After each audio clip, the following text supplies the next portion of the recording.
సిగాచి పరిశ్రమ మొత్తంగా అయ్యే అగ్ని ప్రమాదం జరిగి మొత్తం ఈ నెల 30తోని సంవత్సరం గడిచిపోతుంది.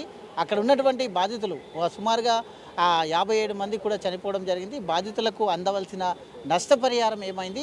అదేవిధంగా కొంతమంది అయితే ట్రీట్మెంట్ కూడా కొనసాగుతుంది. వాళ్ళ పరిస్థితి ఏ విధంగా ఉందని చెప్పడానికి మనతో పాటు టీపీజేఏసీ చైర్మన్ ఉన్నారు. మాట్లాడించే ప్రయత్నం చేద్దాం. సార్ చెప్పండి, అయితే అగ్ని ప్రమాదం సంభవించి ఆ యొక్క సిగాకి అగ్ని ప్రమాదం సంభవించి ఈ నెల 30తోని అయితే సంవత్సరం గడిచిపోతుంది. అయితే బాధితులకు అందవలసిన పరిహారం ఏమైంది? ఇంకా కొంతమందికి ట్రీట్మెంట్ కూడా కొనసాగుతుంది అంటున్నారు. వాళ్ళ పరిస్థితి ఏమైంది?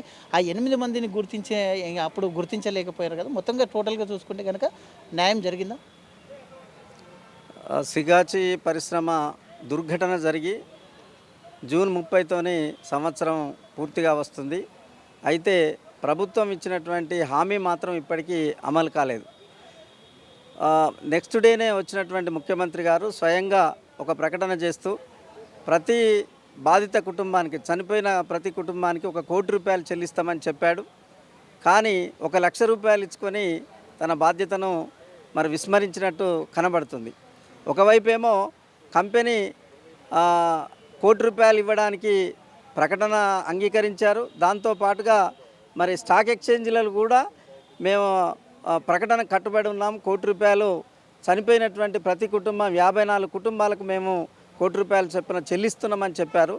కానీ మేము పిల్లు వేసిన తర్వాత ఆ పిల్లులో ఇప్పుడు ఏమంటున్నారంటే మేము 42 లక్షల కంటే ఎక్కువ చెల్లించలేమని చెప్తున్నారు. అది కూడా కేంద్ర ప్రభుత్వం ఇచ్చినటువంటి 2 లక్షలు, రాష్ట్ర ప్రభుత్వం ఇచ్చినటువంటి 1 లక్ష రూపాయలు కలుపుకొని 42 లక్షలు ఇచ్చి ఇంకా మేము ఇవ్వలేమని చెప్పేసి మరి చెప్తూ ఉన్నారు. అయితే ఇది ఒకటైతే ఈ ప్రమాదం జరిగింది ఎలా జరిగింది అనడానికి ప్రభుత్వం ఒక ఎక్స్పర్ట్ కమిటీ వేసింది. అందులో వాళ్ళు 128 పేజీలతోని ఒక రిపోర్ట్ ఇచ్చారు. అందులో ఇది కంపెనీ నిర్లక్ష్యంతో పాటుగా ప్రభుత్వ వ్యవస్థలు, అధికారులు కూడా రిపోర్టు ఇవ్వడంలో చాలా నిర్లక్ష్యంగా ఉంది. అసలు తనిఖీ చేయకుండానే 2019 నుంచి 26 వరకు ఇప్పటి వరకు కూడా అసలు తనిఖీలే చేయలేదు. దీనివల్ల జరిగినటువంటిది ఇది ప్రభుత్వం యొక్క నిర్లక్ష్యం చాలా స్పష్టంగా కనబడుతుంది అనేటువంటి చెప్పింది. అంటే ప్రభుత్వ నిర్లక్ష్యం వల్ల 54 ప్రాణాలు పోయినాయి. దాంతోపాటుగా 28 మంది తీవ్రమైనటువంటి గాయాలయ్యారు. ఇప్పటికీ మరి కొంతమంది 3 ఇంకా హాస్పిటల్లో చేరే ఉన్నారు. అయితే కంపెనీ వాళ్ళు ఏం చేస్తుందంటే పూర్తిగా మేము వాళ్ళకు వైద్య ఖర్చులు ఇస్తామన్నటువంటి వాళ్ళు ఒక 2 నెలల క్రితం వాళ్ళను బలవంతంగా హాస్పిటల్ నుంచి వెళ్ళి బయటకు పంపించేసి మేము ఇంకా మిమ్మల్ని భరించలేము అనేటువంటిది చెప్పడం జరిగింది. దీంతో పాటుగా అసలు కంపెనీని మొత్తంలో ఉన్నటువంటి ఉద్యోగస్తులు ఏమాత్రం ఇబ్బంది లేకుండా అంటే ఉన్నటువంటి వాళ్ళందరినీ కూడా బయటకు పంపిస్తున్నటువంటి పరిస్థితి ఉన్నది. అంటే ఈ కంపెనీ ఏం చేసిందనంటే ఎవరికి బాధ్యత వహించేటువంటి పరిస్థితి లేదు. ప్రభుత్వం ఏమో 1 లక్ష రూపాయలు ఇచ్చి దుల్పరించుకుంది, కంపెనీ వాడు 42 లక్షలతో సరిపెట్టుకుంటా ఉన్నాడు. అసలు ఈ బాధిత కుటుంబాల పక్షాన ఇప్పుడు నిలిచినటువంటి పరిస్థితే లేకుండా ఉన్నది. కొంత ప్రజా సంఘాలతోనే మాత్రమే ఇది కొనసాగుతున్న పరిస్థితి ఉన్నది. ఇప్పటికైనా మరి ప్రభుత్వం స్పందించి తన మాటను నిలబెట్టుకోవాల్సిన అవసరం ఉన్నది. ఇతర హామీల లాగానే దీన్ని చూడకూడదు అనేటువంటిది మేము కోరుతున్నాం. మీరు దీనిపైన కోర్టుకు గిట్ట వెళ్ళారు. మరి కోర్టు ఏమంటుంది సార్? ఇంకా ఈ బాధితులకు న్యాయం జరగాలంటే ఏ విధంగా ఇది కోర్టు ఏమంటుంది? కోర్టు ఈ కాంపెన్సేషన్ విషయంలో స్పష్టమైనటువంటి చర్చలో ఏమీ రాలేదు. కాకపోతే ఈ ఉదంతం జరగడానికి గల కారణాలను, ఎవరు ఈ వ్యవస్థలో ఏం లోపాలున్నాయి, ఏం తప్పులు జరుగుతున్నాయి అనే దాని మీదనే చర్చ జరుగుతున్నది. దీనివల్ల ఒక 1 ఇయర్ అయితే అయిపోయింది. మా ప్రగాఢమైన ఆలోచన ఏంది అని అంటే ఫస్ట్ బాధితులకు 1 కోటి రూపాయల చొప్పున ఇచ్చిన తర్వాతనే మిగతా విషయాలను చూస్తే బాగుంటుందనేటువంటిది కార్మికులు భావిస్తున్నారు. మేము కూడా ప్రజల పక్షాన అదే కోరుకుంటున్నటువంటి పరిస్థితి. యాజమాన్యం ఏమన్నా కలిశారా సార్? యాజమాన్యం మీరు ఎప్పుడైనా కలిశారా? యాజమాన్యం ఏమంటుంది? ఇంత యాజమాన్యం కలవలేదు, కానీ కలెక్టర్ను అట్లాగే జిల్లా లేబర్ అధికారులను మేము కలిసినటువంటి సందర్భం లోపల ఇంతకంటే ఎక్కువ ఇవ్వగలిగే పరిస్థితి ఏమైనా ఉందా? ఉన్నత స్థాయిలో ఉన్నటువంటి ప్రభుత్వమే చూస్తుంది. అంటే కలెక్టర్ స్థాయిలో కాదు ఇది. చీఫ్ మినిస్టర్ స్థాయిలోనే హామీ ఇచ్చారు కదా, వాళ్ళే ఏమైనా చేస్తుండొచ్చు తప్ప మేము కంపెనీని ఒత్తిడి చేసేటువంటి పరిస్థితి లేదనేటువంటిది కలెక్టర్ స్థాయిలో మాట్లాడుతున్న పరిస్థితి. మీరు దాని సీఎం కూడా చెప్పడం జరిగింది ₹1,00,00,000 పరిహారం ఆ రోజే సంఘటన జరిగినప్పుడు మీడియా సాక్షిగానే చెప్పడం జరిగింది. అయితే ఎప్పుడైనా మీరు కానీ ప్రభుత్వం కానీ సంప్రదించడం ఏమైనా జరిగిందా? బాధిత కుటుంబాల తరపున ఎప్పుడైనా సంప్రదించడం జరిగిందా? ఈ విషయం ఎప్పుడైనా వెలికి తీశారా ఎప్పుడైనా? మేము ప్రాతినిధ్యాలు చేసాం, డైరెక్ట్గా మేము కలవలేదు కానీ కలెక్టర్ స్థాయి వరకే కలిసాము. ఆ పై మంత్రులతో కానీ లేదా ముఖ్యమంత్రి దగ్గర కానీ పోయే అవకాశం మాకు లేదు, ముఖ్యమంత్రి దగ్గర దాకా పోవడానికి.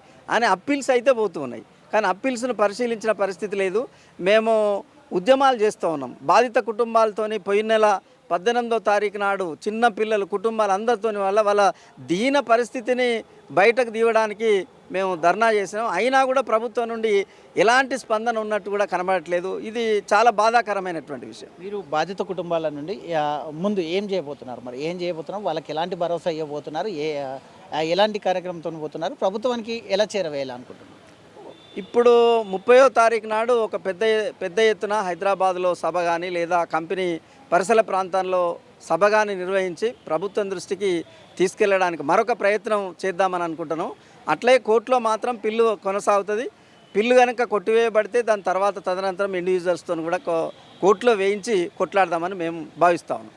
ఇప్పుడు ఎవరైతే అడ్వకేట్ ఉన్నారో, ఇప్పుడు ఈ సిగాచి పరిశ్రమ తర్వాత అక్కడ ఉన్నటువంటి అడ్వకేట్ని కూడా చేంజ్ చేశారు, మార్చారు అనే ఇది వస్తుంది. మరి ఎంతవరకు ఇది ఎందుకు మార్చడం జరిగింది? అడ్వకేట్ని మార్చలేదు. అడ్వకేట్ ఏమో కార్మికులకు న్యాయం జరగడానికి ఒత్తిడి తెస్తూ ఉన్నది. మరి అది జస్టిస్ ఏం భావించిందో తెలియదు కానీ అమికస్ క్యూరీని నియమించడం జరిగింది, అంటే మధ్యవర్తిత్వంగా ఉండాలనేటువంటిది. అయితే మాకు నేను అమికస్ క్యూరీ కూడా న్యాయం చేస్తాడు కావచ్చు, కానీ ఇది డిలే అవుతుంది. ఇప్పటికీ మరి కోర్టులో ఎప్పుడు డేట్ రాలేదు. ఇప్పటికి 3 నెలలు అవుతూ ఉన్నది వాయిదా పడి, డేట్ అయినా కూడా ఫిక్స్ కాలేదు. అయితే రోజంత కార్మికులు మాత్రము వాళ్ళ ఉన్న విశ్వాసం, ప్రభుత్వం మీద విశ్వాసం లేదు.